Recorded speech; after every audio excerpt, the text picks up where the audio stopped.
Hello, everybody. I hope you all doing well on this Monday morning. I guess it's the week of the 4th of July for my American friends, so happy Independence Day. I think it's important to remember the reason for the season, like I say, so try to use Independence Day, not just 4th of July. It's important for people to remember their independence. I wanted to do today, gotta say I'm pretty nervous about that. I wanted to do a first public presentation of the system I've been working on. I've mentioned a few things about it in previous stream, but now I want to make a more official presentation. And it's following like the talk I had with Paddy's from Paddy's Parlor game on my RPG design chat. He mentioned that he put out one of his game out there as a very early in a very early stage, like for prosperity, to say so he has something there to like that proof of concept. And you know what? I said it kind of makes sense, and I talk about game, and I should try to show that I've been trying to walk the walk. So I guess let's get into that. I'm gonna go do a little presentation that I prepared for you. I can do that. There you go. So WinterDawn. What is WinterDawn?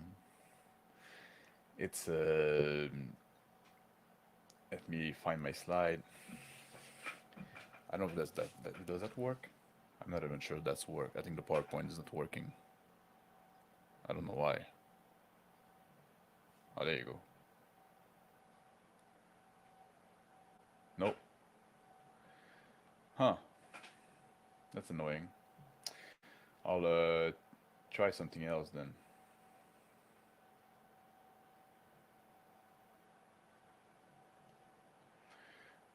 If you give me a second, I'm gonna share something else.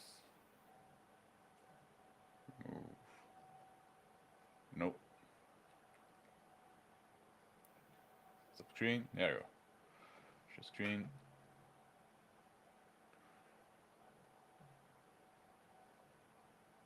Okay. Let's back up here. So WinterDawn is what I've been working on, and I guess also I can change my camera back to here. Technology never works when we need to. Oh, my sound volume is a bit low. Maybe I'm just talking low because I'm nervous. That maybe I'm in real life. I'm kind of like a soft talker, but so I try to be a little louder. Hello, Tyler. Thank you for joining. Tell me if that's better. I tried to raise my volume there a bit. Hopefully, it's gonna be loud enough and not sound like a can. So there you go. WinterDawn is a new RPG system. I call the system the SdA system because it stands for skill, dice, and attribute. Or down. I say, no, we're not doing that here. Games with the down in the title can be all bad, yeah. Alright, good. Thank you, Doodle Squad, for letting me know. So it's a dice pool game. It's skill-based game. It's classless. There's dynamic combat. It's meant to be deadly and to have a lot of player choice. So why a new system? Because I'm trying to answer some question and solve some issue that I've seen in RPG. Like I said before, that I'm making this game like if it was. Oh, now it looks silly, eh? Because I got all this dead space here on the screen because that was where this camera was supposed to be. There you go. I was trying to like I'm making this game kind of like if it was like my thesis, my master thesis in a way in game design and RPG knowledge. So there's some question I was trying to answer. I thought there was like very little evolution in crunchy game because this is like a more crunchy system. I'm not gonna lie about it. It's not real light. I wanted to find a way to increase player engagement. I don't want to have the player like just wait for their turn, paying attention to something else in the game. I want them to always be in the game. Scalable. I wanted to have a game that didn't rely on shard. A lot of things is algorithmic. So I'm gonna explain a little bit later about that when we go more into the mechanics. Hey, Guardian of the Rune. Thank you. I'm glad you like the name. That was a kind of working title for a long time, but then it kind of grew on me. So I said, well, maybe that's gonna stay there. I don't know yet. And I wanted to bring some of my favorite mechanics together. That's always what we do when we do create new system in a way. Oftentimes it's a mashup of other things that we like. It's not a game for everyone. It's not gonna be if you have like a player that have a analysis paralysis AP. That's gonna be a terrible game for them because it's very based on the players always have a choice. So if you have a people at your table that always take a long time to make any choice, the game is gonna bug down. It's not a rule light system. It's definitely not OSR. It's not a power fantasy. It's meant to be quite realistic and, like I said, already deadly. And it's not for people that are math phobic because there is like some math.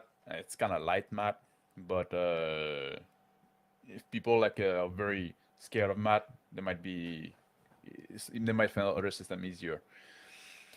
So the system is called SdA because like the skill determine the number of dice and attributes determine the type of dice. So it's like when we say like 2d6, well that's why the S is the skill and the A is the attribute. You're looking for success, and on one dice you can get more than one success depending on the type of dice you have. So basically it's by multiple of 4. So if you got like 4 to 7, it's gonna be 1 success, 8 to 11, 2 success, 12 to 15, 3 success. You're not really gonna go above D12.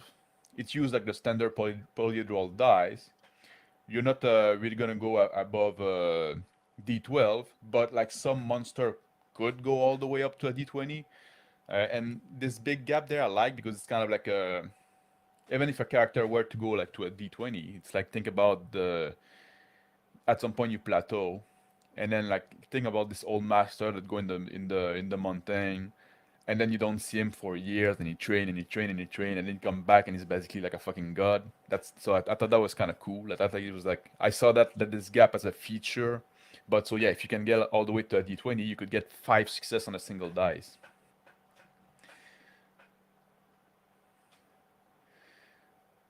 Crapphone said, "Dang dude, you're reading my mind. Great concept, big hole in crunchy, but quick space." Yeah, I think a lot of the crunchy game they just went with like more like granularity and stuff like that, and I tried to go with more choice and more engagement. Interesting. I'm designing my own system for a similar perspective, but totally different die mechanic. That's gonna be good to see as well. I can't wait to see what you're coming up with, Tyler. Attributes are agility, constitution, strength, erudition, personal wisdom. So all of it like is what we're familiar with, especially in the physical attribute. And the other one like mental or intellectual attribute. The name changed a bit because I never like really. Well, also I didn't. I use agility instead of dexterity because dexterity really is a specific type of of agility. It's like manual. It's like the fine motor skill. So I thought agility was more like the whole body. And also I have a kind of a skill group. I'm gonna go to that later. That is called dexterity. So just to avoid this confusion, and I went with erudition instead of intelligence because really intelligence does include like your erudition, your wisdom, and your persona or charisma, whatever. And same thing with charisma too. Charisma is one specific aspect of your persona or your personality, you could say. But this attributes here include a little more thing like your ego and your resilience and stuff like that, which would fall like it kind of those things kind of fell normally in like a weird spot. I say with persona I can make like with those name I can make better distinction.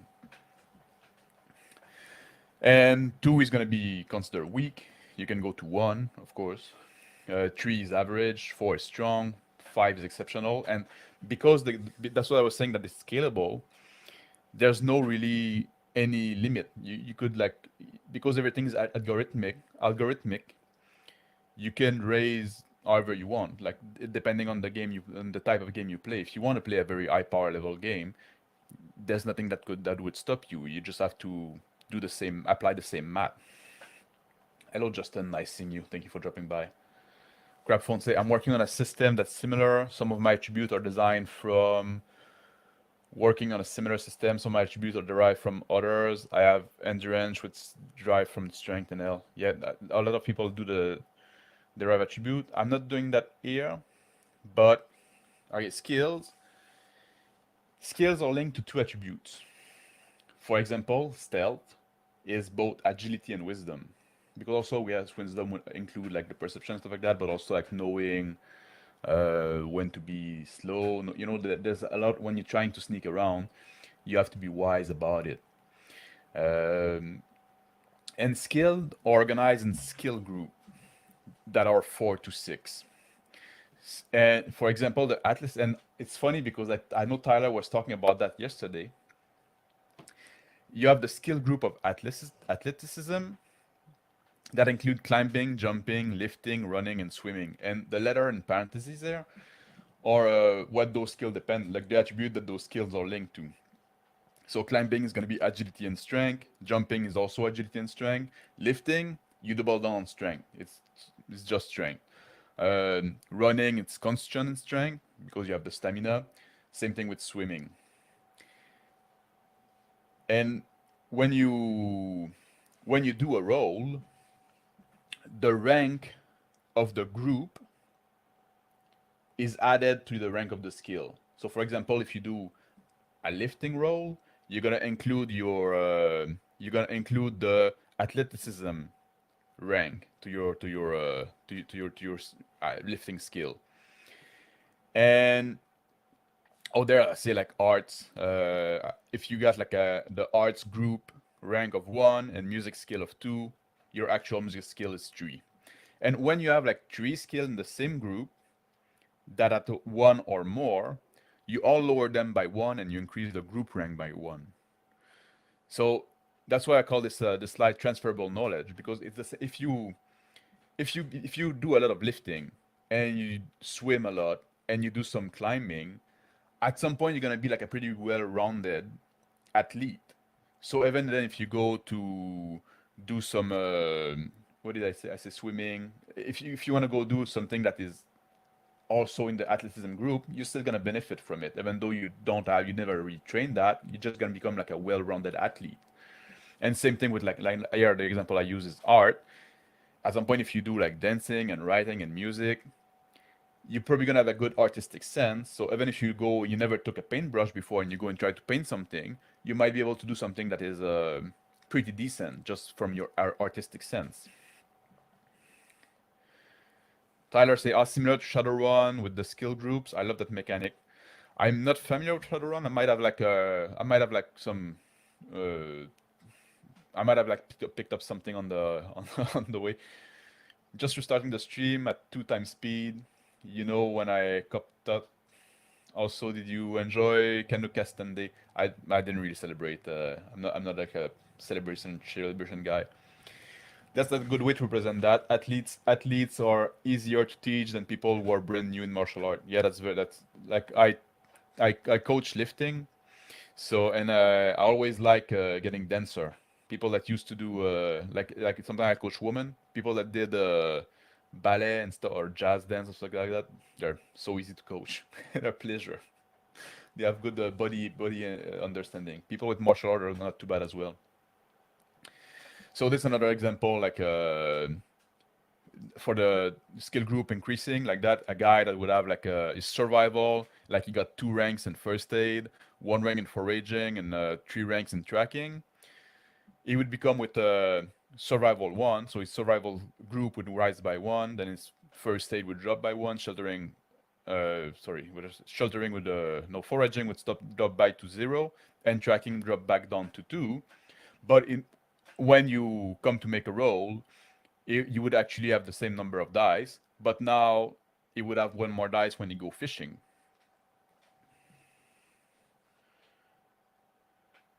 Craphone's an interesting way of modeling real-world tasks. Sound like it will accommodate a wide range of character, each one unique. That's what I'm trying to do. Especially because like it's classless, and you really get your it's skill based, so everything's a skill test. And that's an example of a skill test. If you have a barter, which is part of the influence skill group, and your barter rank is 0, your influence rank is 1, your barter depends on persona and wisdom. So if your persona is 4 and your wisdom is 5, that would total to 9. So it gives you access to a d8. So now you can roll 2d8. Because you always have, oh yeah, that's I need to say, you always roll at least one dice. You always have you add your skill, you have one dice plus the dice granted by the skill.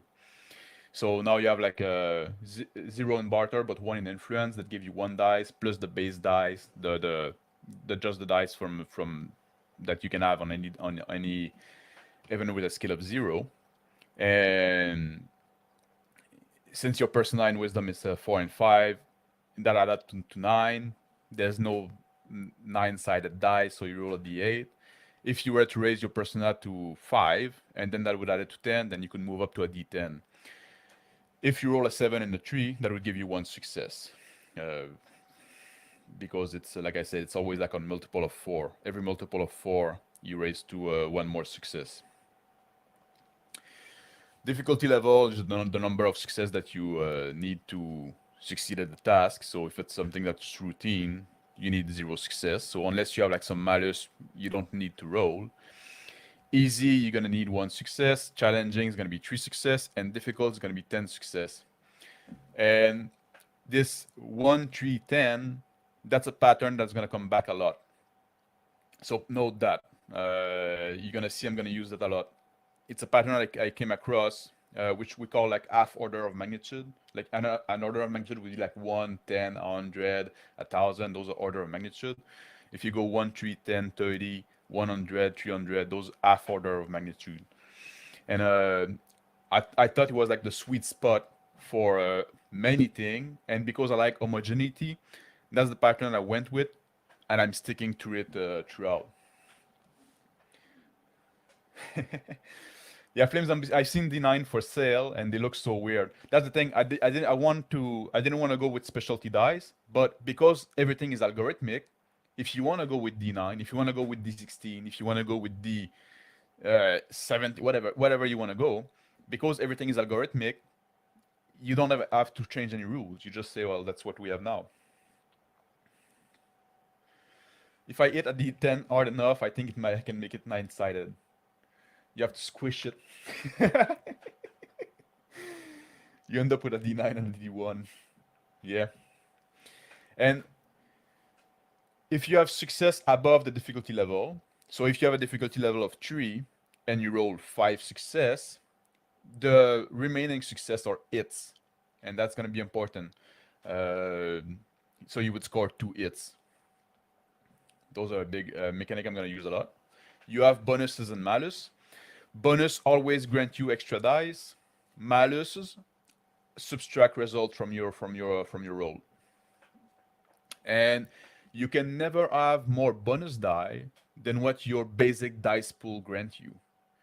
So if you have like I said in the barter example earlier, when your dice pool would be of 2 dice, if you had for some reason you had a lot of things that would give you bonus, up to 3 dice of bonus, you can only use 2.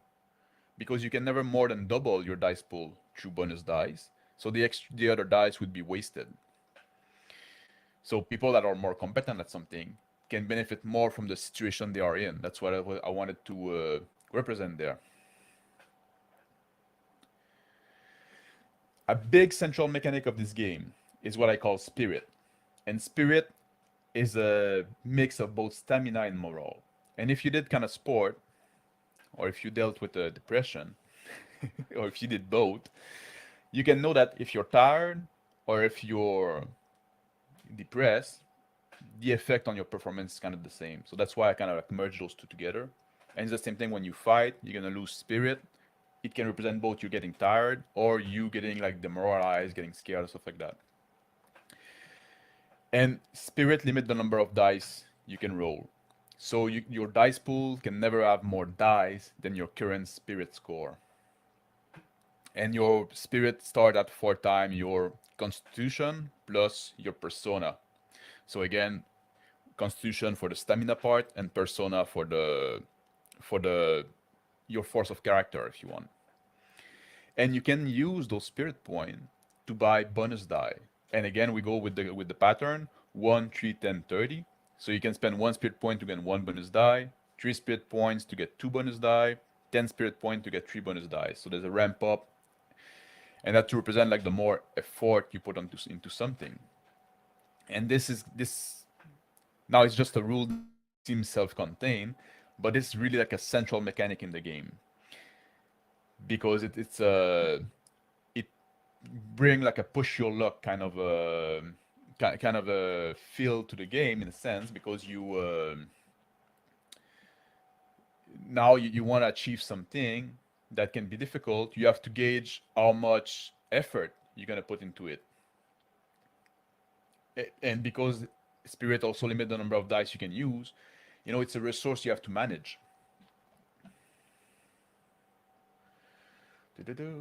Insert name here. Say I like the intuitive nature of mechanics based on characteristic synergy. That's what I was trying to do. I was trying to do a system that makes sense because I think that if the system makes sense, even if the system is crunchy, if it's logical and makes sense, it's easier to learn. Justin said you got to be careful with a D1. One side is a 1, the other side is a paradox, and nobody can afford all those DLC. No, yeah.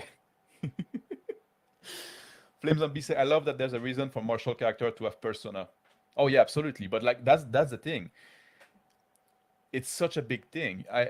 I've been like I'm in the lifting world a lot, and you see that some people like they just can get the aggression up and just believe in themselves, and that's a big part of like achieving something. I've seen like people that are fucking strong motherfucker. Sorry for the language. Like I'm going back in my gym talk now. But they approach the bar and they get scared by the weight and they approach all defeated, and then at some point I say like, well, you have to my my lifting kind of like a brand, if you want, is TSM training, and TSM stand for technique, strength, and mindset. Because because this person, I think, and this mindset thing is such an important factor. Are there consequences for filling a spirit augmented role, like becoming discouraged? No, but just the fact that you're spending the spirit is a consequence in itself. In a way, because once you get depleted in spirit, well, at some point you cannot really perform anything. You regain spirit to sleep, to feast, to merrymaking, and through victory. If you defeat enemy, you can regain some spirit. Sleep is the big one, obviously. When you get tired, you go sleep and you get better. Feast, having like a good food with good people would raise your spirit. So there's a reason to bring somebody that can cook on your adventure. Maybe not a dedicated cook, but having somebody in your team that know how to cook well will be an asset. Merrymaking, same thing. That's you want to bring the bard on. You want to bring the guy that at night you're gonna be around the campfire. Maybe you're gonna play some music, sing some song and stuff like that. It will raise your spirit. So there's reason for those kind of like ad hoc character. Tyler say, oh man, people who get scared to hit their opponent, even in friendly sparring, you're not gonna kill them. Go, yeah, it's like your mindset got a lot of impact on it, on everything. Gaining experience. Experience is gained per skill and per attribute. So I'll show the character sheet later what I have so far. Everything is like work in progress, so everything can change. And I put the link also if you want to read the rules for yourself, what I have now. The link is in the description below, and I also have a link for the character sheet if you want to look at it on your own time.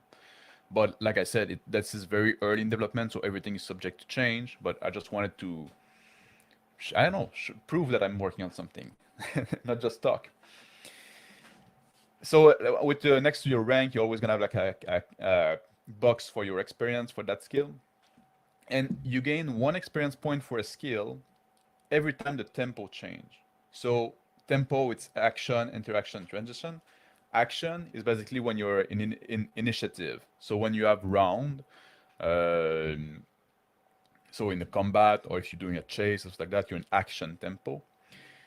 Interaction is when you're kind of playing in real time but not initiative. So like those when you do like if you barter with somebody, when you do the role play, when you even the campfire stuff. And transition is when you fast forward. Basically, if you say like, oh, we're gonna travel on this boat for 3 weeks, and then the time just skip. You can still gain 1 experience point, but you can only gain an experience point in the skill that you used. So because you get better at something by doing it, basically. And usually you're gonna choose a skill that you use in a significant manner. If there's a combat, you're gonna use a few skill in combat, and so you can gain experience in that. But I say, like, if you're not sure if you did use the skill or not, you didn't count. You need to be like, you'll know if you deserve an experience point in there. An attribute, you gain an experience for an attribute once you. That's a little more complex. When you use spirit, when you spend spirit on a skill, you can put a mark to one of the attribute that govern the skill, and then when you have a full night of rest, you can gain 1 experience in one of the skill that has been marked. So it's a little longer to raise your attribute because of that, and then you remove all the other mark. But it's basically the same principle, and you spend this. That's the same slide, eh? And then you spend that experience. It's the current.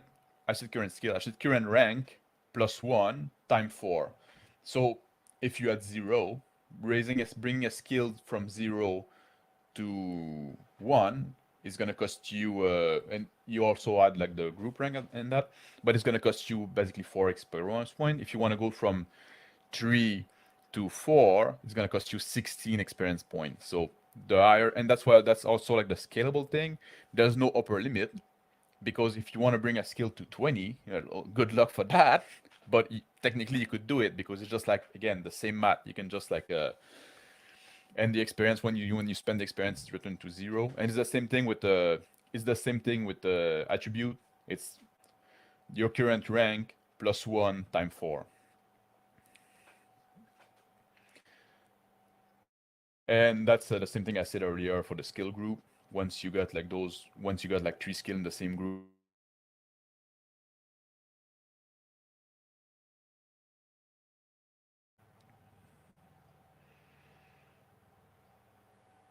sorry, I got lost my connection a bit. Justin said, personally, I agree with skill dedicated experience point. Yeah, that's something like, because like there's no class, there's no level and stuff like that. So I think that's the way to have the experience raised there. Tyler from Flames Zombie say, the only time I like experience mechanic are when they are small, incremental. I like that improving is one aspect, doesn't necessarily make you amazing at combat. That's always a little goofy in D20 system. Well, that's the thing. If you never fight there, you're not gonna get better at fighting. Well, there's like, you could train, you can spar and stuff like that. That's something that's possible. But yeah. Being really good at both should not make you better at being a basket weaver. Yeah, exactly. Max from Legitimate say, I'm not a fan of crunchy game, and this is a crunchy game. It is a crunchy game. I said that at the start. With that said, the synergy between everything and between the player and the character make it this much more interesting than a computer game like D&D. Well, thank you. Like I said, I know I'm going for a crunchy game, but I'm hoping that it's gonna be manageable, because like now there's a lot of mechanic, like, but like I said, everything is a skill test, so there's no, yeah, everything works in the same way. You always even the damage roll, I'm gonna talk a bit later about, work the same way. I have some virtue as well. So there's 5 virtue: courage, faith, honesty, pride, and temperance. They all exist in into a spectrum. So like courage is, you're craven, you're prudent, you're daring, you're reckless. So they all have those. Honesty, you're going to be devious, cunning, frank, pedantic. They all exist on a spectrum. And you have points that are attributed to every one of those, every aspect of each virtue. And the total of your point can never be higher than your persona plus your wisdom. And the virtue point, they serve as they can be used in the same way as spirit point. They're like extra spirit point that you can use when you enact one aspect of a virtue. And when you spend the point from both aspects of a virtue, they replenish, and then you can shift. You can add 1 point to one aspect, and if that bring you over the maximum that you'd be allowed, you can shift 1 point. But this mechanic is to it's to help roleplay because you know the personality of your character. I don't have alignment. That's what I have instead. You know the personality of character. You know, like, well, is somewhat craven and but he's honest, and you get like those virtue inform who your character is. But not only that, but because you can use those points as bonus point to act in a certain way, and you have to deplete both side of the aspect. So for it to replenish. So if you say like my character is like halfway between Craven and or between like Brave and Craven, between daring and craven, you cannot always act in a daring manner. Sometimes you would have to run away or act cautiously and stuff like that. So otherwise, you're not going to be able to replenish your virtue point pool. So there's that. Just a little mechanic there that I think can promote you some consistency in the way you portray your character. It's like a mechanic way. It's not enforced, but it's just like you're gonna suffer. Oh, Francis. Insert name here. Say, while you were formulating this idea, did you have setting in mind that you were hoping that they would simulate well? Yeah, it's designed for like for kind of late medieval setting that is somewhat low fantasy. Although there is fantasy element in it, I'm gonna have like magic. Magic is not developed yet. I have like some idea, like some note, and I'm working on it. But it's meant for a medieval, kind of late medieval, because like there's gun and plate armor and stuff like that kind of setting. That's because that's where I like to play. That's kind of like my jam. So that's where I went. Combat is meant to, like, in combat you have like dynamic initiative. So combat is organized in round, like most RPG, but the initiative you roll will change through combat, and it's important to having initiative is important. There's a lot of like push your luck factor because it's because you're gonna spend your spirit in combat, but also spirit, like spending your too much of your spirit too fast is gonna make you tired, and then you're gonna be a sitting duck. So there's that element, and that's why I said there's always like there's always choice. It's quite little. You can be killed by one good blow. I try to be it more realistic. It's made with opposed roll mostly, and it's always dangerous. Even if you like a veteran like that is very skilled, if you meet like a bunch of bum, if they outnumber you, you screwed. Like at some point, like there's a if it's one on one, the more skilled fighter will prevail. But you're not gonna be like the hero, like going alone against like 20 goblin. You know that would be like certain death. Flame Zombie said that's one of my issue with alignment. It assumes people always act in that way, but people change depending on circumstance. Yeah, and that's why I went like the virtue system. It doesn't like it doesn't it doesn't force you to act in any way, but when you act in a certain way, and because like they work as spirit points, like you're kind of like inspired by what you believe in or by your personality and stuff like that. So that's what I was trying to emulate there. Justin said Max Lio bad mouthing, kindling like that. How else are you going to get the fire started? Bad mouthing, kindling like that. How else? Well, like I said, I know this game is not going to be for everybody, so and that's all right. Like I hope it's going to be for somebody. At least it's going to be for me because I like the system. I think it works well from what we tested so far. Flame Zombie say even the old Swordmaster mentioned that untrained fighters are the most dangerous because they don't care about defending themselves, and that's absolutely something you could do in that game. You can, like I said, the combat is done with oppose roll, but you can decide to not oppose a roll, not defend yourself, and you're gonna get hit, but then you can use all your dice to hit.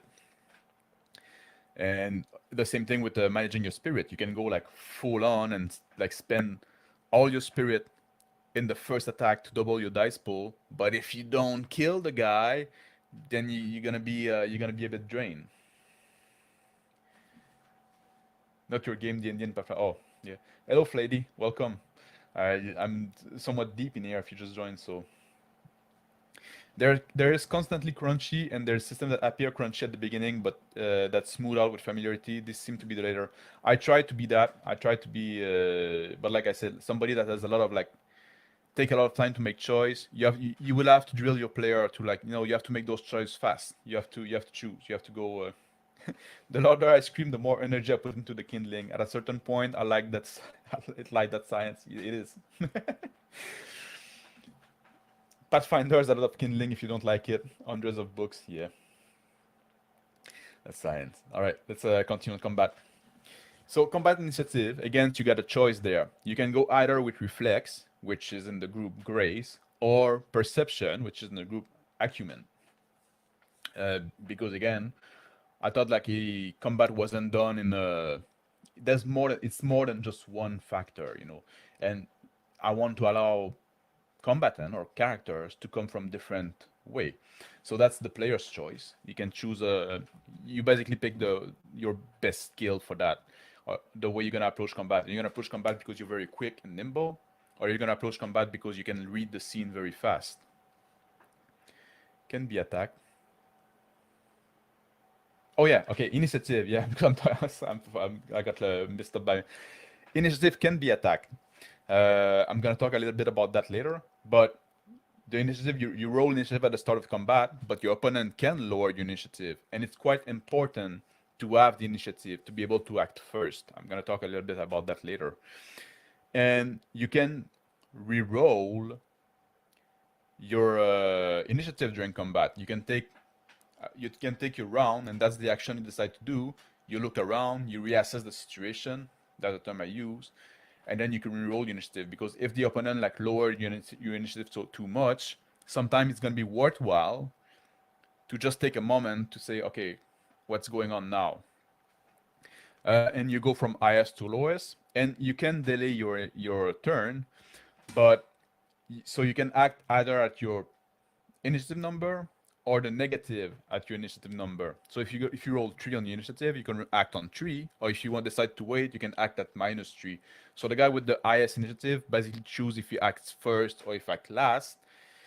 If you got an initiative of 0, well, you don't have a choice.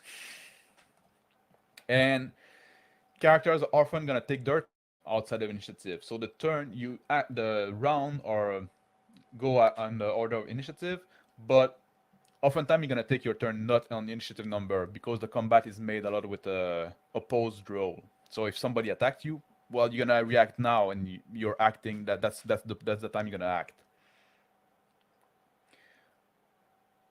Like art should be. Oh yeah, yeah. Targeting your audience means you need to compromise your game concept in the name of wider appeal. That's a win. Yeah, no need to compromise. Yeah, that's exactly. I'm not trying to make a game that's gonna be for everybody. There's other games that do that. Justin Sit Flame Zombie, make sure that you're at least 15 away from your bookshelf at any given time for safety reason. Insert name here, ask, do you plan on an otherworldly mechanic relating to favor, disfavor, like luck or karma? Or I'm jumping ahead. It's not something I'm going to talk about here today, but there's actually in that game, luck is a skill, but it's kind of an exception, the skill that is alone, it's in its own group, and it's based on persona. So you can actually get better at luck. You could have like and I have like mechanic for lucks that are planned that I'm working on.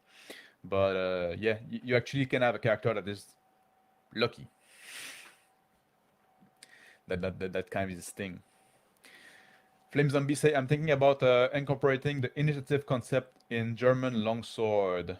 Zuffenstein vor Indes and Nach. So Zuffenstein would be vor is before, Indes is during, and Nach is would be after. Who's active in the fight is always changing. Yeah, and you'll see where I'm going at. That's why I wanted you to hear, Tyler, because I think there might be something you find interesting there with your background in EMA.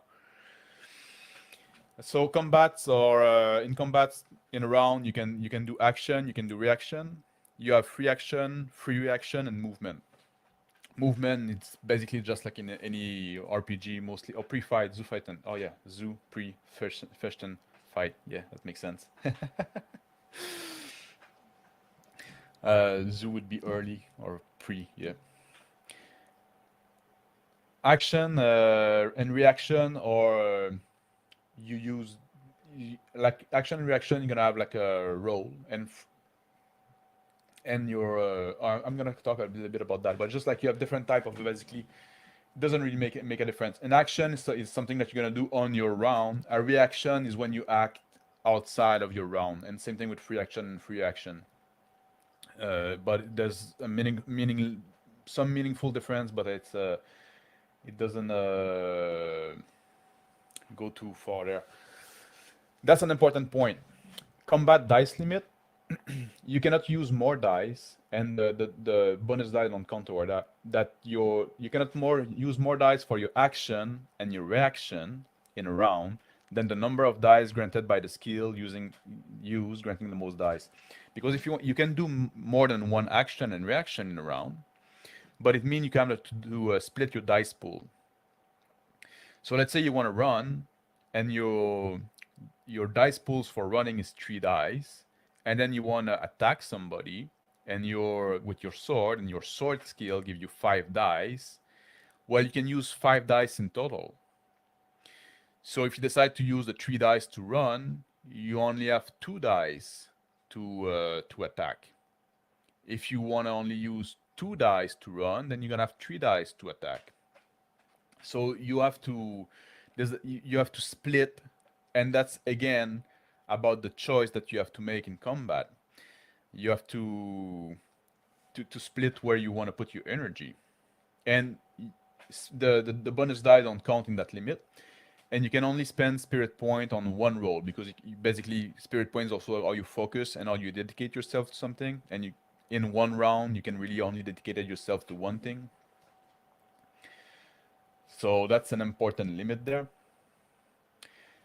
Combat melee is usually done as opposed roll, but like I said, you can decide not to oppose a roll. So and that comes to this limit of dice. If somebody is attacking you, the wise thing to do is to defend yourself.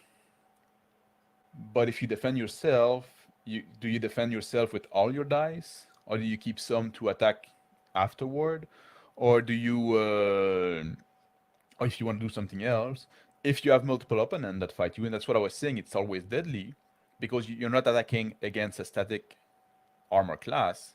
In D&D, if you have like 20 kobolds that fight you, except if you play with the flanking rule and stuff like that, but if you have like a bunch of kobolds attacking you, usually like it's not very difficult by the number. But now if you have like 2 or 3 guys fighting against one, well, the one guy kind of have like a split his dice pool between between the different opponent, or maybe focus on one and ignore the other and hope that his armor is going to defend him. So again, choice to make. And yeah, like Tyler said, it's resource management. Yeah. When you score it, you get an effect. It's like I said, it is the success that you have above the difficulty level. In case of opposed roll, is the success you have above your opponent. So if you roll 5 success, the opponent roll 2, you got 3 hits. Tyler said, I do dislike that normally the only resource you ever have to manage is health. Fighter never seem to get tired. That's really something that I was trying to address. You have resource like your focus, like the number of dice, that's a resource. Your spirit is a resource. So there's a lot of resource management. There's a lot of push your luck, like I said. In melee combat, there's a free range. So I think that's maybe something that Tyler is gonna close, medium, and long range. And range do matter. Close range is for like if you're bare fist or if you have a dagger or stuff like that. Medium range is gonna be for sword.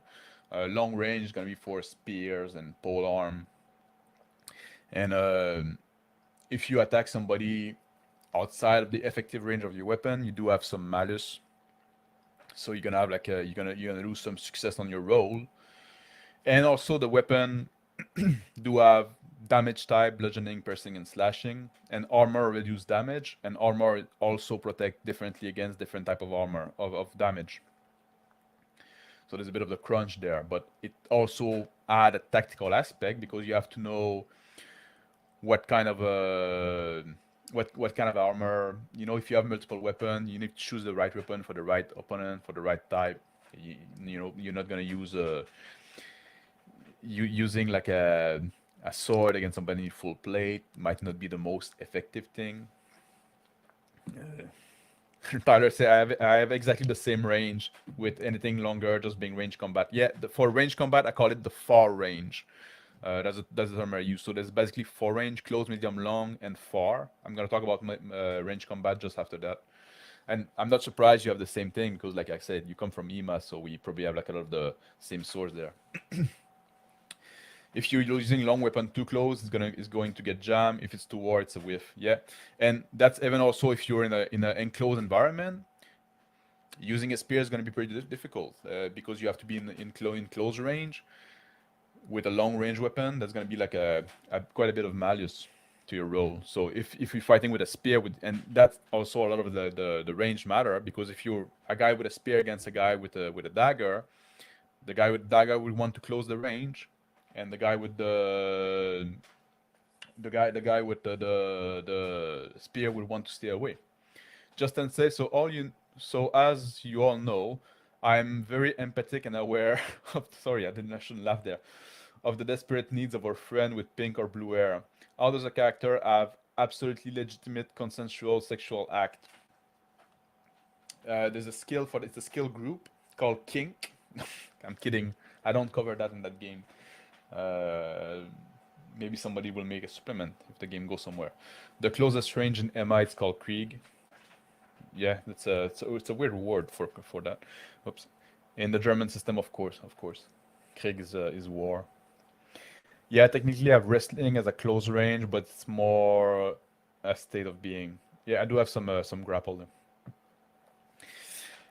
So in melee combat, when you score it, so again, hits or the success, you're gonna score above your opponent. If the opponent if the opponent doesn't oppose your roll, and that's why it's very dangerous not to defend yourself, because if the opponent doesn't oppose your roll, all your success is gonna be hits.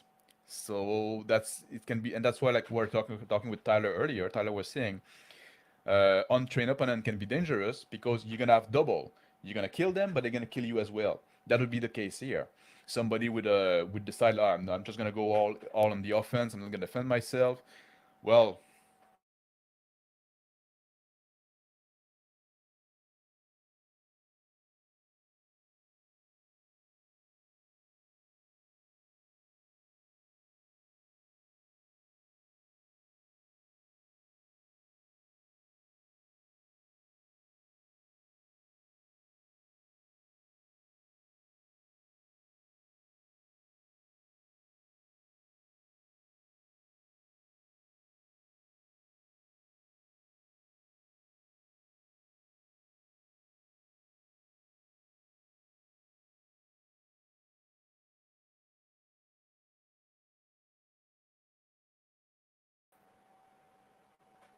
am I back? I'm sorry, I got like a unstable connection. That's the drawback of living in the middle of nowhere. Technology kind of a help. Insert name here. So let's say a man at arm wanted to take a few moments off field to analyze the technique of someone they intend to engage, hoping to get a bit of advantage. How would that be handled? To be honest, I don't have a mechanic for that. Maybe it's something I could look into. I do have mechanic for aim, for range, but I don't have one for studying the. That's interesting. Maybe that's something I should look into. Pike in the dungeon, most game lets you attack first because of reach. The whole idea of one pikeman being effective is just painful. Well, if you're in the corridor, it can be like quite effective, I guess. Like if you have two, you have like two, and you keep the corridor. Yeah. Double, yeah, you know what they are. Grapple, that's unlike a skill needed for absolutely and legitimate consensual sexual act. Yeah, I do have like in melee, you do have like a brawling in melee. I say like you have like I'm gonna show the character sheet later, but I said you have in your melee combat skill. It's a skill group, melee combat skill group. Got one undead sword, two undead sword, one undead afted, two undead afted. So those are like axe and pole axe and stuff like that. And brawling, which brawling is also used for like dagger and stuff like that. Very small weapon, but also for end-to-end combat. Tyler said one pigman will get a single attack and then they immediately have to draw his sidearm. Exactly. Yeah, that'll be it. And that's something you can do in that game as well, unless the one attack work, obviously. One pikeman is not gonna attack anyone very efficiently. Well, a pike also is like a pike is not a spear. A pike is very heavy, so it can be slow, but perhaps like a tactic skill. Yeah, I do have a tactic skill, so already. So that's something that I could look into. Yeah, like a maneuver. I'm gonna talk a little bit about that later. Look at Paulus Hector Meyer. He has quite a few pike techniques solo. Like Roman Legionnaire, equipment and training is for group combat. Yeah. And I have like some thing for group combat. You can work as a team as well. So sorry, when you score hit on your melee, you can spend those hits to do stuff. One thing you can do, you can spend one hit to buy damage dice. So if you're the attacker or if you're the defender, then there it matters. If you're the attacker, that means you were the one with the highest initiative and you initiated the action. Then you can spend one hit to purchase one damage dice. If you're the defender, so if somebody attacked you and you defended yourself, you opposed the roll, but you still won, you can still buy damage dice, but then it costs you 3 hits for one damage die. So those for damage die. But you can do other stuff with your hit. One of them is you can shift. So that means you move 1 meter inside of the range of attack of your opponent. So this is good to close get into the right range, because if you want to do damage, you do have to be in the right range of your weapon.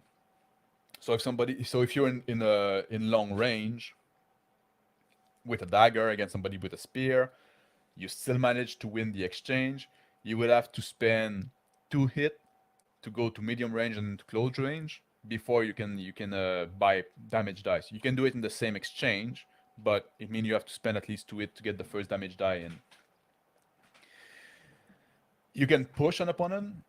So now instead of you moving 1 meter, he is moving 1 meter, and he has to move 1 meter away from you, but he decides in which direction. And you can stagger an opponent, which means you reduce his initiative by 1. So that's what I was saying, that you can attack somebody's initiative. And as you see here, having the initiative, because it's going to allow you to get your damage dice for cheaper, much cheaper, it's important. So that's why you want to stagger, you want to lower your opponent initiative. So you gain the initiative, you become the one that is acting first and kind of leading the combat in a way.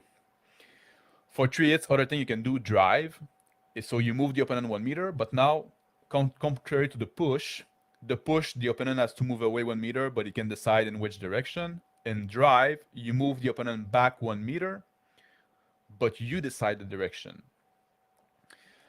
And you can disarm your opponent for 3 hits. So again, it's 1, 3. So you have like those action that you can do that are cheap and the one that are more pricey. So again, it's a lot of choice how you spend your hit. There's a lot of tactic involved. Do you want to try to just go all for damage, even though you're on the defensive? Do you want to reduce the initiative? So that's again, it's always about I try to always have it be about choices and thinking, and also like because you often act outside of your turn.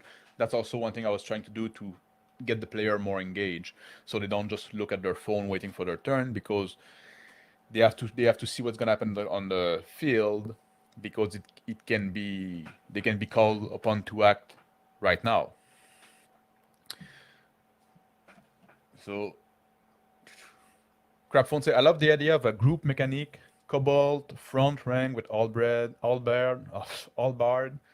D and behind with Pike, suddenly the little scrubs are a deadly menace. Yeah, that's and just because of the number two, they would be a menace as well.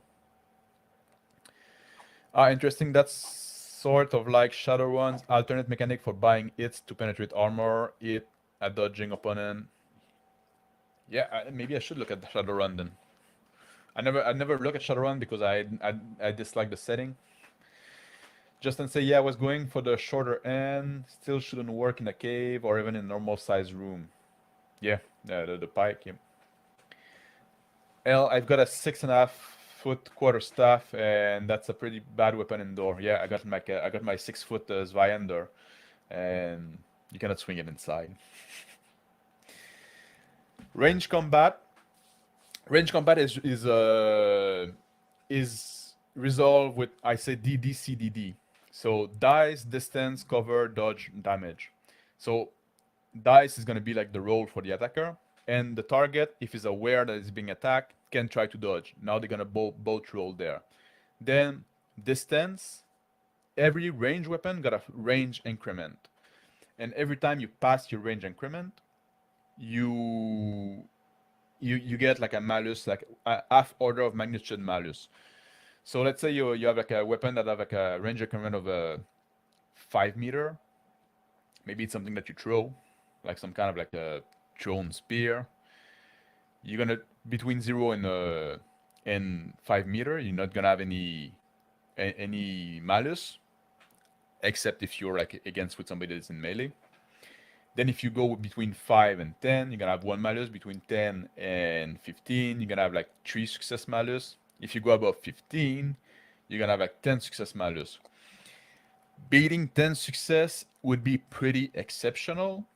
So it never say you cannot do it, and then you can go like to one even further and have like 30 melee, 30 success malus. So it never say, that's what I was saying, like it's scalable and it's all algorithmic.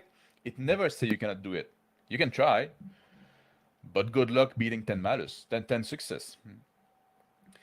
And that's just to reach your opponent. If your opponent got cover, limited cover is going to be 1 success malus. Partial cover is going to be 3 success malus, and complete cover is going to be 10 success malus.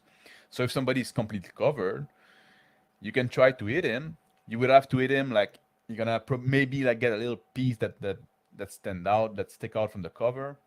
So again, good luck beating this 10 success malus.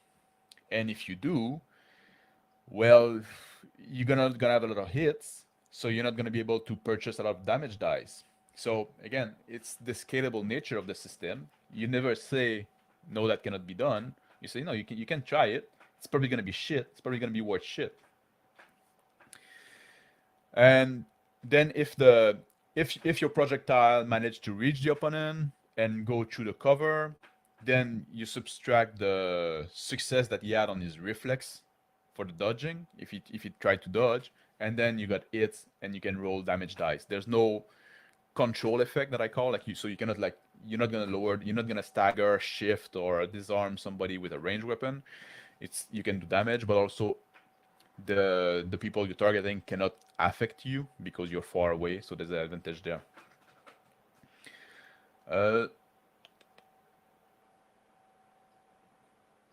So character lose internal fortitude, moral courage as they take strike. Yeah, did I mention that?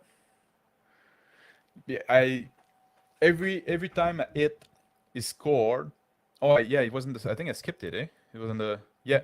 In melee hits, I say it here, and that's true for the range as well. Every hit that is scored against you in a fight costs you 1 spirit point, so you do lose. You do get tired. You get pushed around. You do get demoralized. So that's the thing too. That's why like combat are not gonna last forever, because at some point the fighter are just gonna be exhausted. So that sorry, I don't know why I skipped over that, because that's a pretty important part of the combat system as well. Like you say, you do lose internal fortitude, moral courage as you take strike. That's exactly what it is. Justin said that's not true. You can swing it inside if you have no problem with a nice cut through your drywall and probably damage blade when it a stud. Yeah, well, it's hard to get in the momentum. Can character gain spirit, moral, courage as they perform better in combat? No, but if the winning side of combat are gonna have like a spirit surge at the end, you're gonna regain some spirit. But during combat, as long as the combat is not over, it's it's going down. Uh, because the goal also of this mechanic is to limit the range of combat, is not combat lasts too long. At some point, you do get exhausted. Crapphone said, judging by comments, you're targeting a good place with your rules. Many opinion and comment means a lot of people are thinking about this stuff. I think a lot of us gamer like at least some crunch. If you like at least some crunch, I hope you're gonna have something to sink your teeth in, you know. And I tried to, like I said, I tried to keep it like logical and manageable, but also I want to give you something that, you know, some interaction to have between the rules, and to have different tactic you can approach. Like, do you want to go like all gun blazing? Do you want to try to be more slow and methodical? So that's why I try to find this balance there. I think a rule light system can run into the issue of why even buy the book. Some game, yeah, some games just like well, I could have come up with that myself, because oftentimes, like I said that before, some rule light game or just like not really rule light, they're half designed. You're just like, well, your game is not rule light. You just didn't put any rules for anything. You know, like you say, like, oh, roll 2d6 to resolve your action, and that's all the rules there is. Well, then I have to come up with all the rules on the fly. Flame Zombie Samping, someone else to come up with the tricky rules. So yeah, exactly what I was saying. So I want the books to have some rules. Yeah, exactly. That's something I'm thinking about too as well. Like how far I want to go with that, because I don't want people playing it to always have to refer to the book. I want to give them tools to know how to adjudicate something, but I don't want to give them like gospel that they have to follow strictly. Damage roll in combat. So you scored it. You use some of those hits to purchase damage die. Now you can do a damage roll. Damage roll are done as skill test. They're the same way as skill test. They're not skill tests, but they're done the same way. So the number of dice is determined by the number of damage dice that you purchase on your attack, or in the defense if you were on the defending end. And the type of dice are determined by the weapon, and most often by the strength of the wielder. So oftentimes, in the same way that the skills depend on two attributes, oftentimes weapons going to depend on the strength and the weapon itself.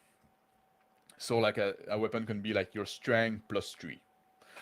So if you have like a 5 in strength, you're going to roll d8. And it's the same thing, you look for success. So every roll is basically done the same thing. You roll a number of dice of a certain size, and you look for success in the same manner.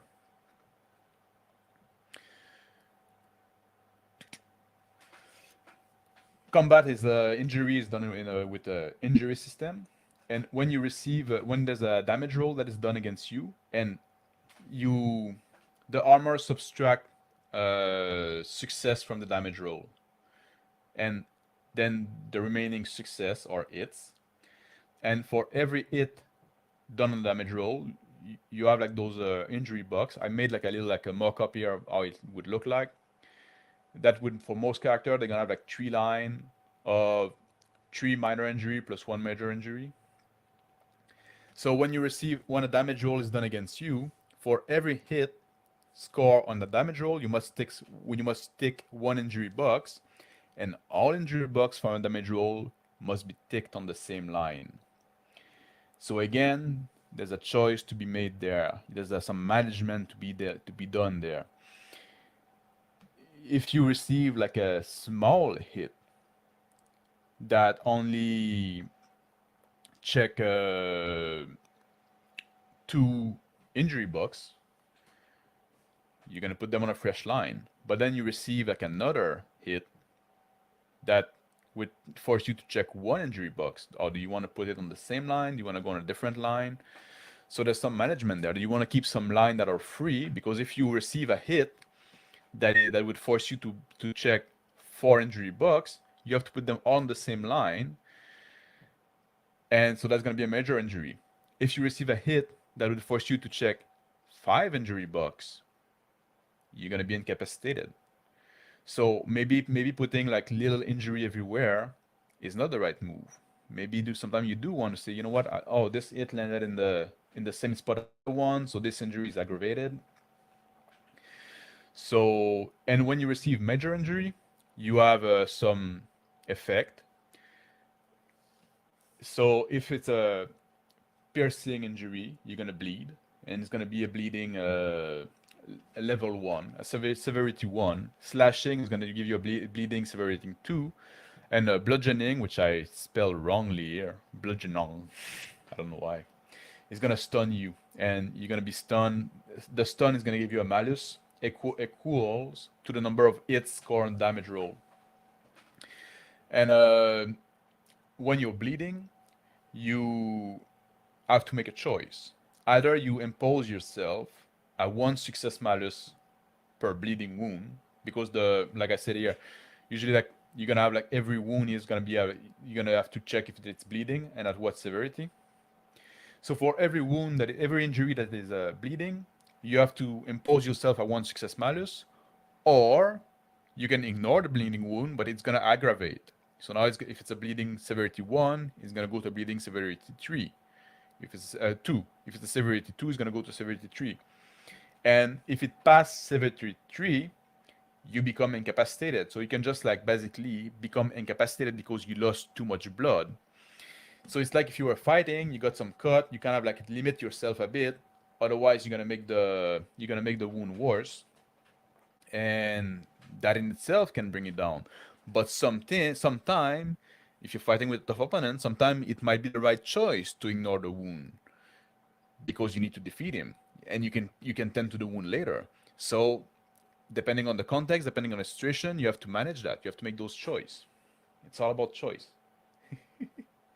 Sorry, I'm a bit late on the chat. Flame Zombie say, if I read rulings, not rules, I'm one more time when I open a book. Yeah, I get tired of that too.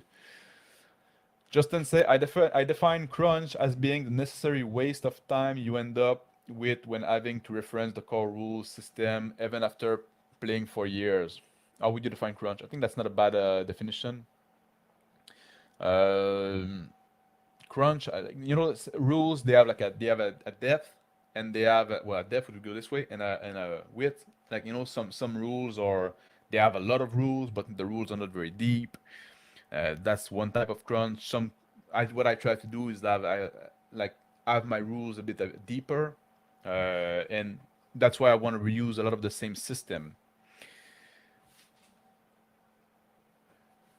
Tyler say, granularity, but on a wider scale, you have rules for specific scenario to better represent those scenarios. That's crunch to me.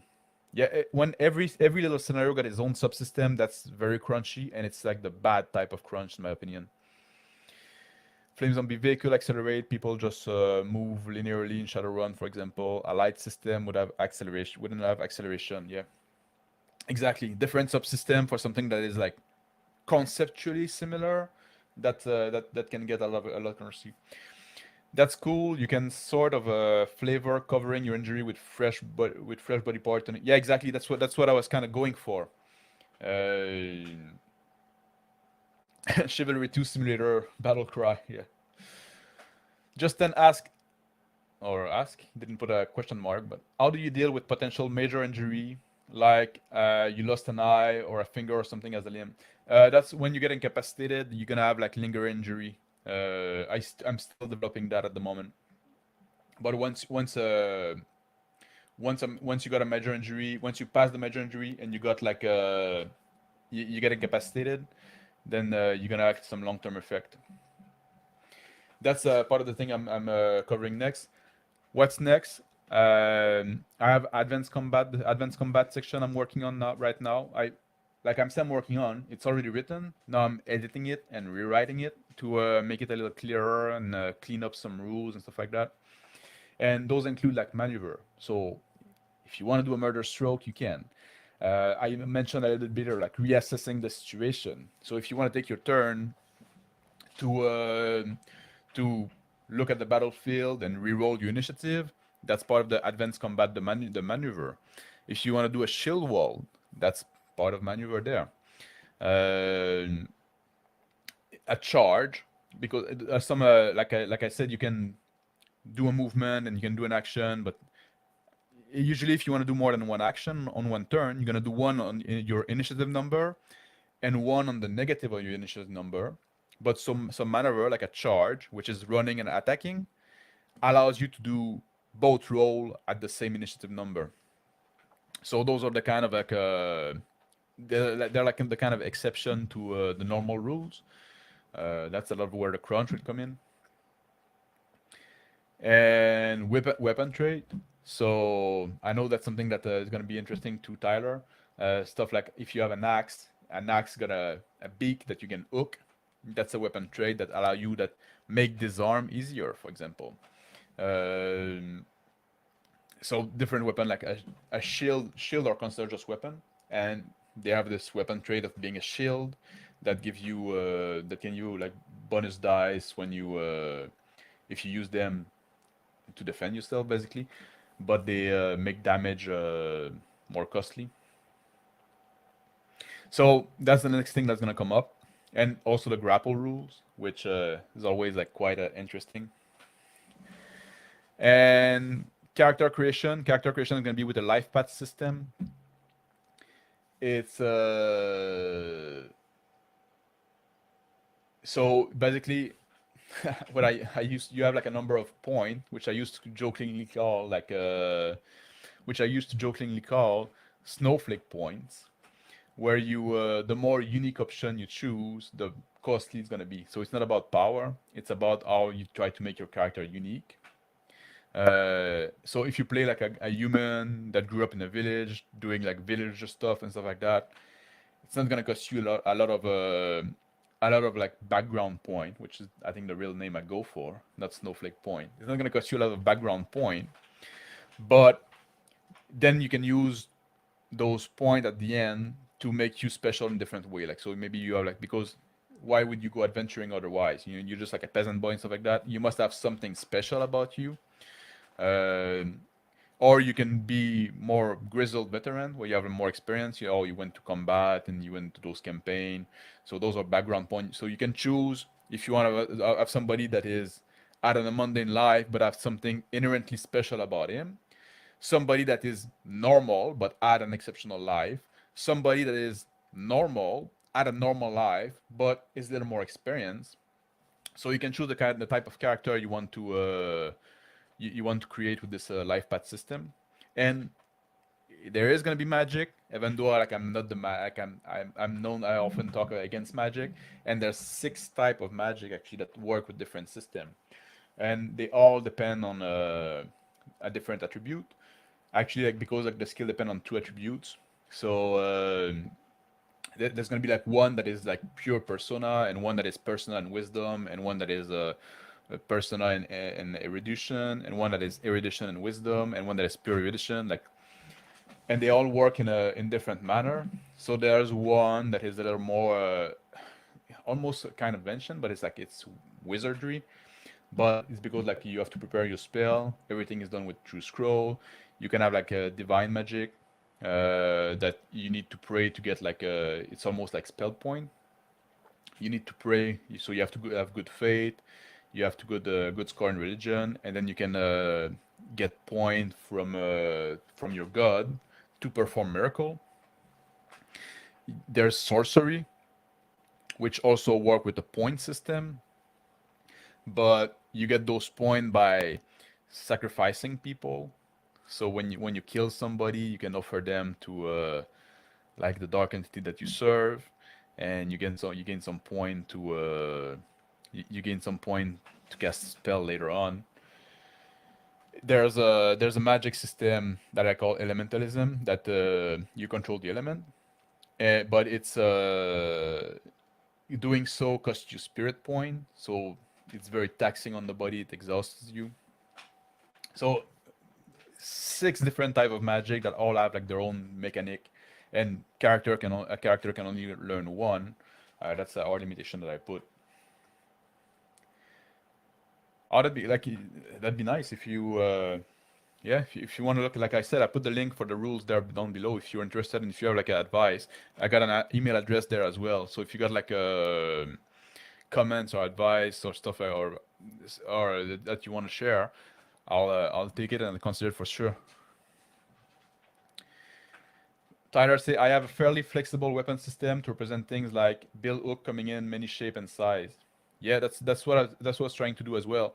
Um Give you some specific weapon maneuver and some specific weapon traits that give you some benefit there. The I separate the combat rules with the advanced combat rule. I say because the combat rule is stuff that everybody should know, and the advanced combat rule is you should know what's specific to your character. You should consider what is yeah.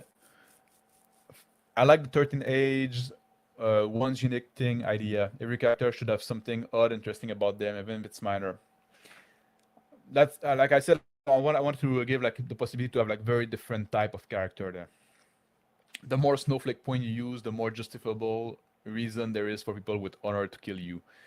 Well, every character would have the same amount of snowflake point background point, but uh, but but the GM can decide, like, and I give some guideline to that. The GM can decide how many background point you allow your player to have. So if you want like a more power game, a more power fantasy game, you can just like raise up the number of background point the character have. So they're gonna come a little more powerful. Or if a guy lost his character and you want to create a new character, the GM could allow. Say, well, we've been playing for a while, so let's just start with a little more background point. That's for the table to decide. Hello, Written Lies. Nice seeing you. I don't know what it was, as usual. I don't know what it was an answer to. I'm sorry. Oh, is that an answer to Justin? As you should honor kill the snowflake. You need a mechanic for that.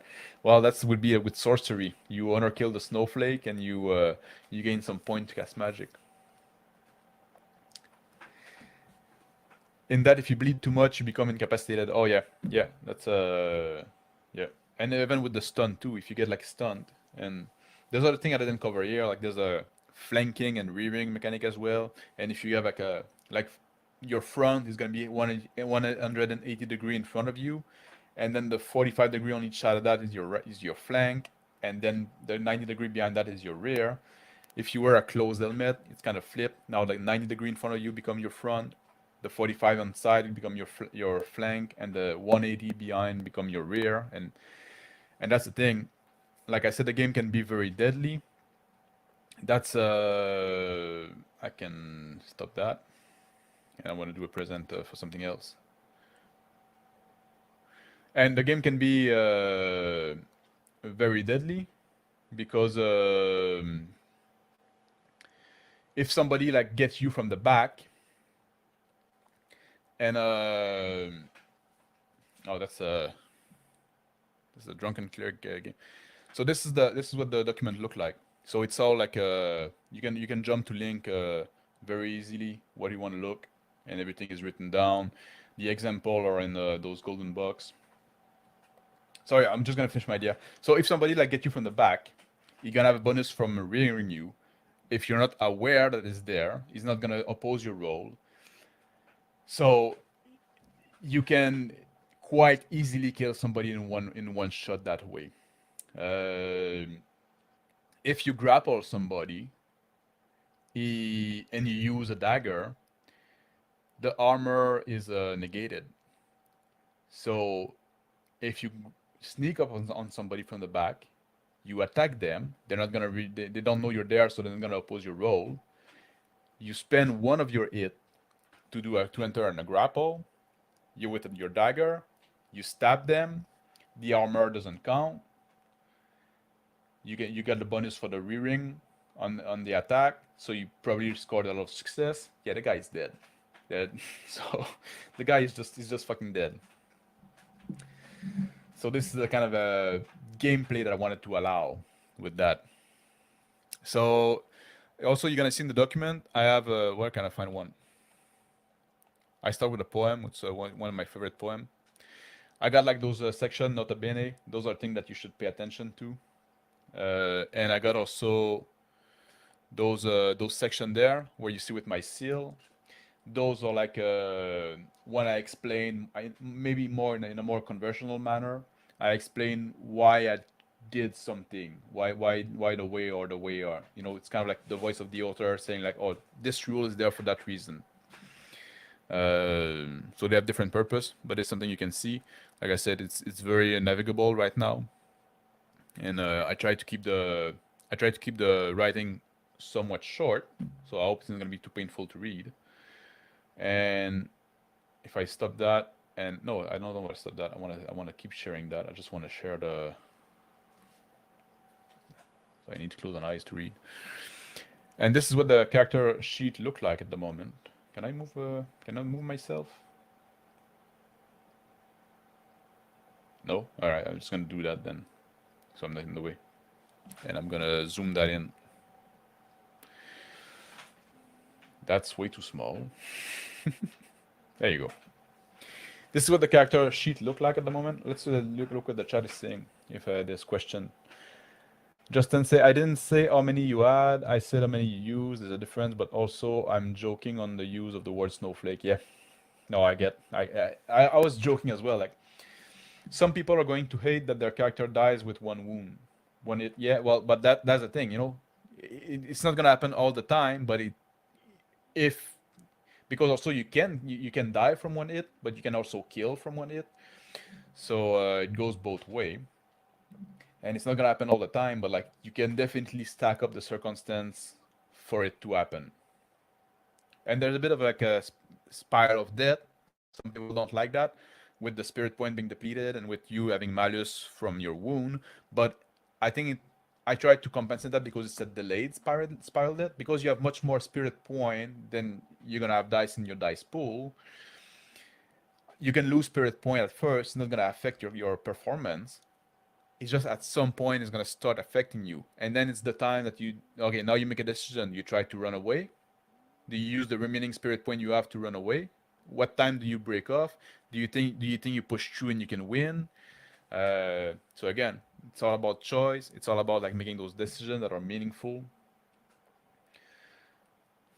Justin say it's way too long, man. You're gonna condense it all into like half a paragraph.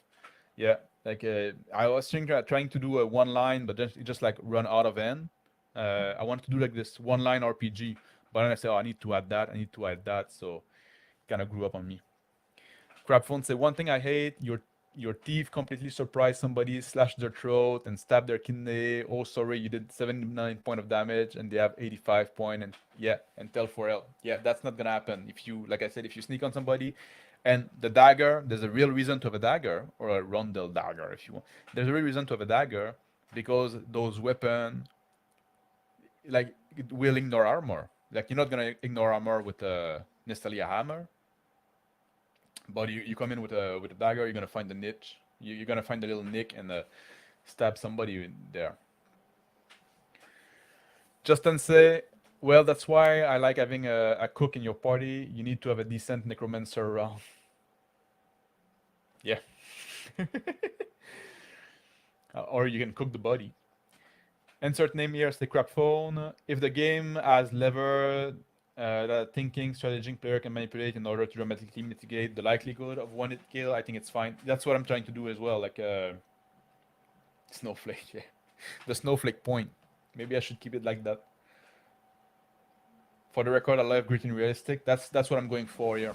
So you see, and something on that sheet are not exactly up to date anymore, because like with the playtest, something shift around. But you can see it's a game that there's a lot of skill, and I didn't shy away from using a lot of skill, because it's not a choice you have to make. You don't choose like, okay, what skill do I have to increase? No, you increase the skill that you use. Like I mentioned earlier, it's to use that the skill increase. So having a lot of skill, like you're not giving something away by increasing a skill, because you can just increase the skill because you used it. So that's why I didn't shy away from having a lot of skill, and even skill like cooking and stuff like that are gonna have an impact, because it can allow you to regain spirit. Same thing with doing like playing music or doing poetry and stuff like that. You can have like when you sleep, if you sleep in a good bed in a tidy room, you can have bonus there. So sometimes like all kind like I'm going for a little bit more like realistic. Some people would say simulationist, but I don't know if that's the word I would use. There's skill also like toughness, like natural healing. That's a skill. Like I said, everything is a skill. Resist pain is a skill. You got like the resilience. So if you want to hold your breath, your ego. Somebody try to intimidate you, um, you can resist with your ego.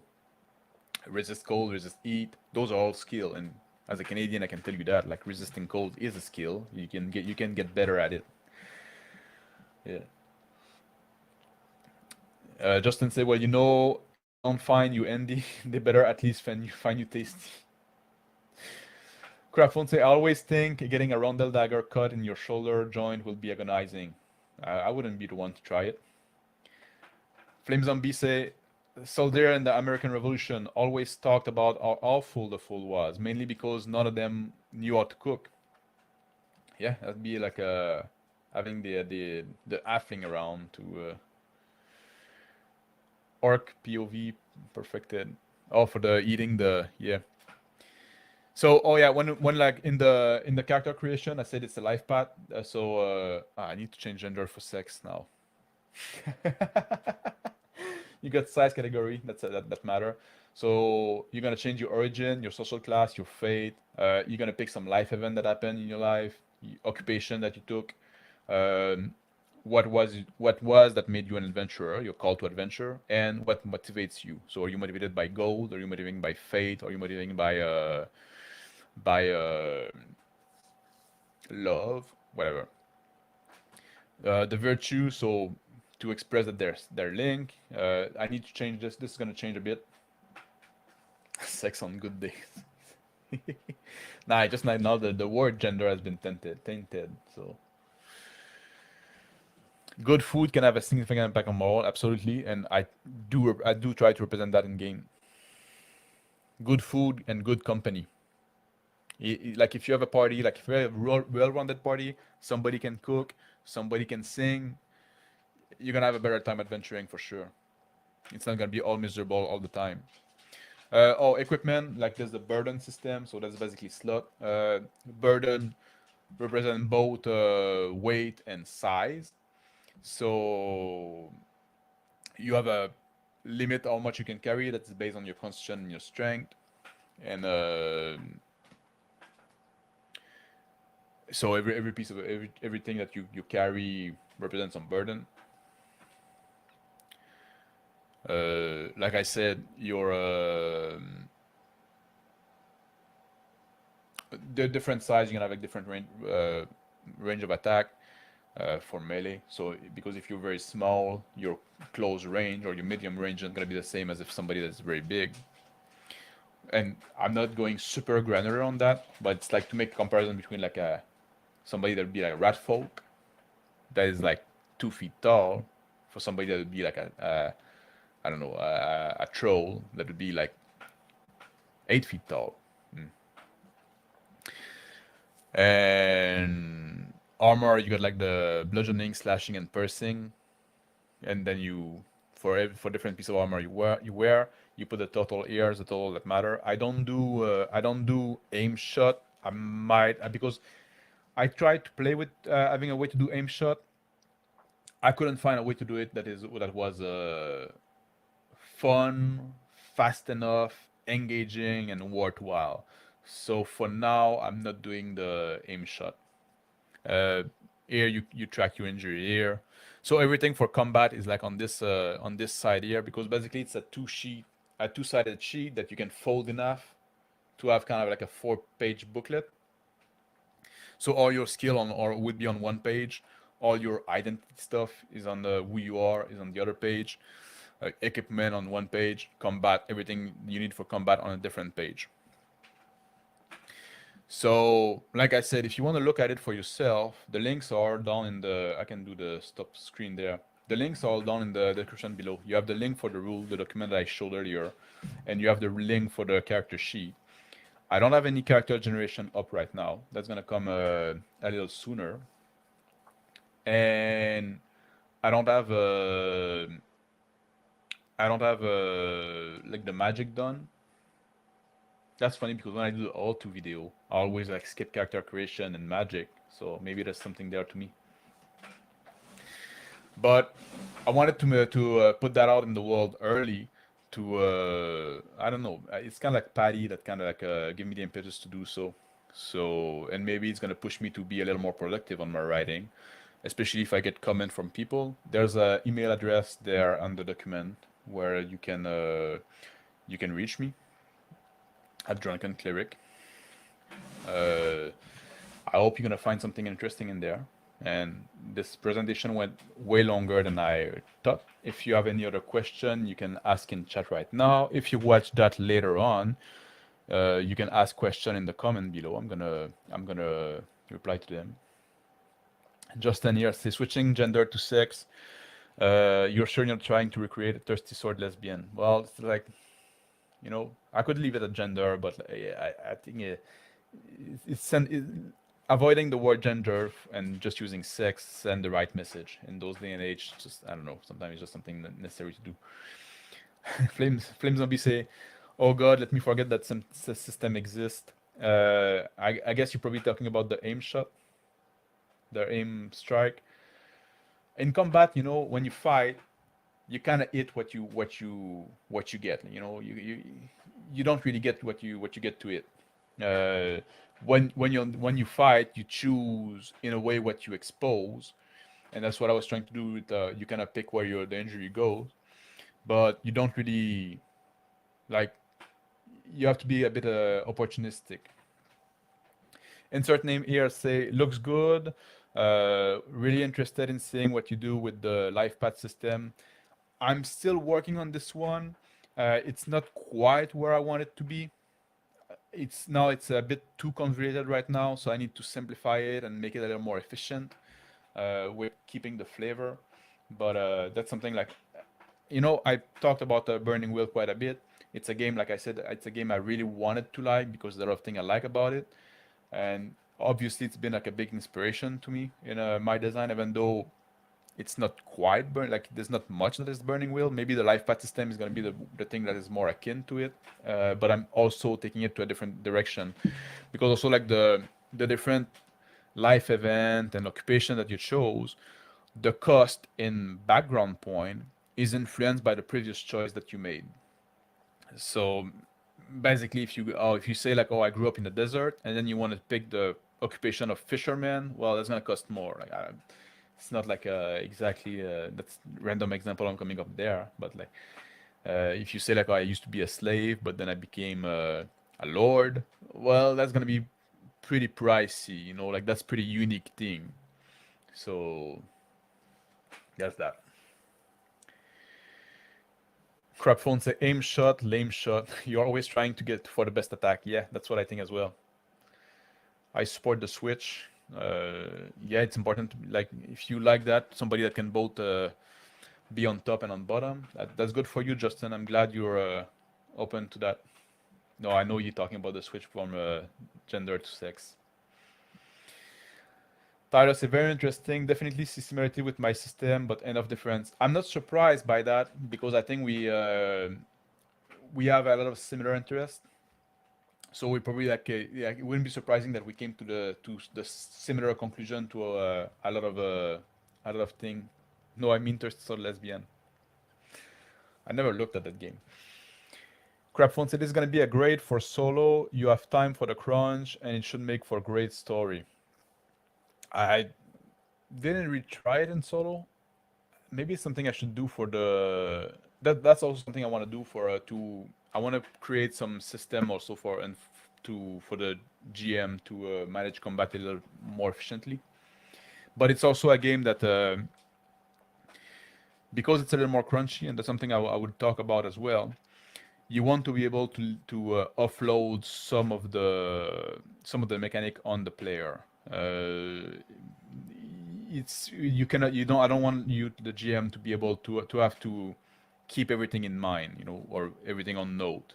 You have to the player have to know when their initiative come, you know, so the GM can just do the countdown and the player has to listen and say, "Oh, I'm up. That's me." And also like you have like a mechanic like acting fast. You can decide to act not an initiative number. You're gonna take some malus for it. For every number above your initiative number you decide to act, you take half an order. So you act if your initiative is 3, you want to act at initiative 4, it's going to be -1. If you want to act at initiative 5, it's going to be -3 on every roll you do. You can act on initiative 6 and take a -10. You're not going to be able to do anything with -10, basically, not anything worthwhile. But if you just want to move away, it can be like and say like that move, you know, I don't need to roll to move. So taking the -10 so I can act first, I'm just like basically like skittle out, like running, like basically rotting at this point. But it's something you can do.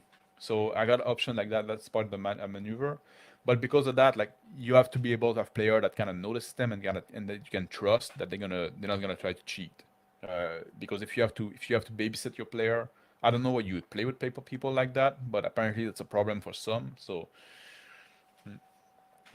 Tyler say I like call shot mechanics for like gunslinger. You can choose what you hit using feint, fake eye if you want to attack low. Yeah, it's true. You can force your opponent to make a, and that's something I think you talked about on your channel. I don't know if I commented on that, but you're talking about feinting and having like feint mechanic in game. And oh yeah, I think I commented. I said that's something I played with. I say, oh, how would I do a feint? But I say no because feinting is something you do all the time, and that's included in your attack roll and the opposed roll. Like that's when you roll. It's not just one hit that you did. Like it was an assemble of strike and block and feint and parry. All this happened in the roll. So adding an additional like feint maneuver didn't make sense in my mind. So I just said like, no, I'm not gonna get that. I got a lunge maneuver. So if you want to close in the range, but that's in the advanced combat thing. But yeah, like that would be like counted as part of the they can definitely slow things down. Exactly. I decided to get away from that because of that. Justin say, yeah, in reality the target move on like at the range gym. Yeah, not I guess move. I guess not like at the range gym. Yeah, exactly. Like you're not fighting against somebody that is static. Good one though, good one, thank you. Tyler said, don't torture yourself unless you're just interested in a entertainingly bad, oh, for 30 so lesbian. For entertainingly bad read. Yeah, no, I don't think I will. No. Justin said, as a real man, I prefer the bottom. A woman exists to please her man. Yeah, you're not into pegging, eh? That's a bit out of the topic. We're joking there. Tyler say absolutely. Crunchy system rely on trust between player and GM. Yeah, you need to have that. Otherwise, don't play with people. Don't play with cheater. Insert name here. Say, and this is how you know that Justin's woman will remain digital. You think? I don't know. I'm not gonna go there. All right, guys. That has gone much longer than I thought it would. I thank for the people that stuck around. Thank for the people and people that just dropped in. That's always nice. Thanks for the people that watch later on, and especially thanks for people that are gonna take the time to go and read what I put out there, and double especially thank for people that are gonna read what I put out there and send some comment either to the email address I added, or if you have like comment or question, even if you don't want to read, like and you have question, ask them in the comment down below. This is something that is dear to me, something that I put quite a bit of work in it, that I'm putting work in it. I'm testing, I'm changing things. So what you see there, a lot of it is a lot of it might change because sometimes we find stuff that is too slow, is unwieldy, cause some problem.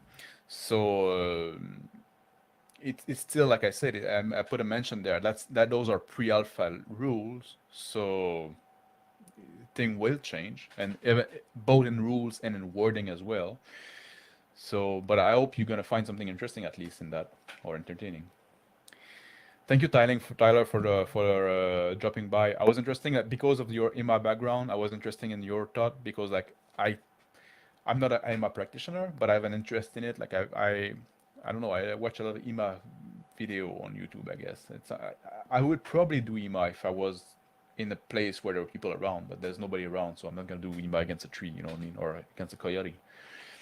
But that's another drawback of living in the middle of nowhere. But I try to bring some of that spirit there in the game, in the rules. Thanks for the presentation. Thank you for joining and certain name here. And I'm glad if you found that's something that sounded interesting. Crab phone. Crafting gamer, you should make a video where you show how you make your character sheets and things like that. Yeah, I can answer. I made my character sheet with Inkscape. Uh, like I use Inkscape for almost everything. It's kind of like my go-to. Like I'm used to using Inkscape. It's a very flawed program, but I'm so used to it that oftentimes it's just gonna be faster for me to whip something in Inkscape. Even like I showed a bit like the. Can I show again? If I should have like yeah, there you go. Allow. Even like this logo there for the company that we have because I'm working with somebody else there, Drunken Cleric Game. I made that logo there in Inkscape. That's really like my go-to software. And sometimes I should move to something else, but I like how it works, even though it's buggy and it's a free software. So it's if you never played with it, it's worth a watch. Um,